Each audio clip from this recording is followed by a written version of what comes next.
1,000 deaths last year, 1.3 million new infections, and more than 9 million people still missing out on treatment. But the UN report shows there is a path to ending the AIDS pandemic. Countries like Botswana, Rwanda, and Tanzania have reached what's called the 95-95-95 target, with 95% of HIV-positive people knowing their status, receiving treatment, and successfully responding to it. Germany has unveiled a revised strategy towards China that seeks to factor in what Berlin calls Beijing's increasing assertiveness. China is Germany's biggest trading partner, and the Chancellor Olaf Scholz said the goal was not to disconnect, but to avoid critical dependencies in the future. The de-risking strategy echoes that of the European Union. Germany has been stung in recent years by depending too heavily on Russian energy and by disruptions to supply chains during the coronavirus pandemic. BBC News.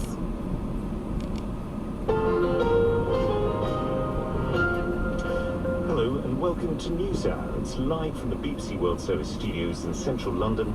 I'm Tim Franks.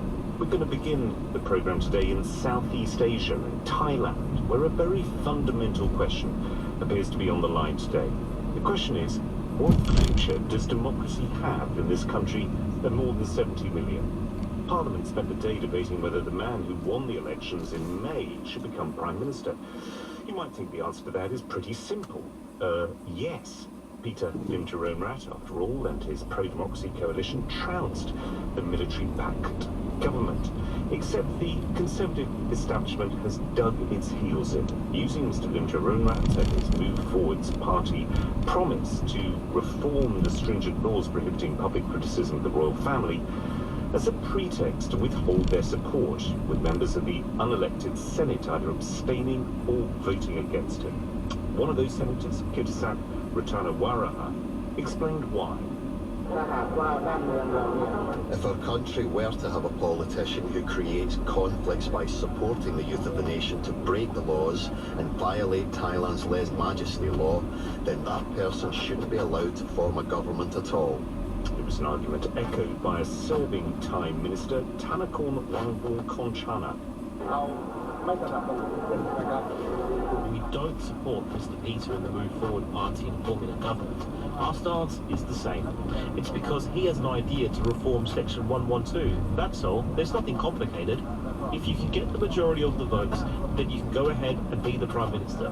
But if you can't get enough votes, and you try to use the people as bargaining chips, then I don't think that's appropriate.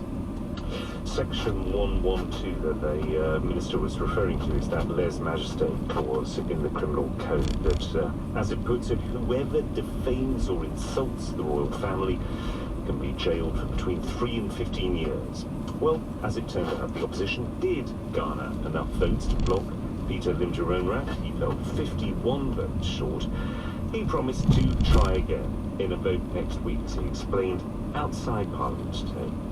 With the result of what happened in the Parliament today, I accept it, but I'm not giving up. I'm very sure I accepted that I couldn't reach 376. I got 324, and there's 200 abstains. I also accepted that it's below expectations in the sense that a lot of people didn't come to become quorum, not voting as they wish, and I understand that there's a lot of pressure on that, as well as several incentives that didn't allow them to vote in alignment with the people. Peter Lim-Jeroenrat speaking outside Parliament today, wanting to try again next week, sounding reasonably upbeat about it all. The BBC's Southeast Asia correspondent Jonathan Head is based in Bangkok. Does Peter Lim-Jeroenrat have a chance to turn the vote around next week? No, he doesn't, and I think he knows it. This is a harsh reality of Thai politics. You know, none of this was unpredicted, none of it was unchoreographed. We've watched the dynamics since that stunning election win by Move Forward.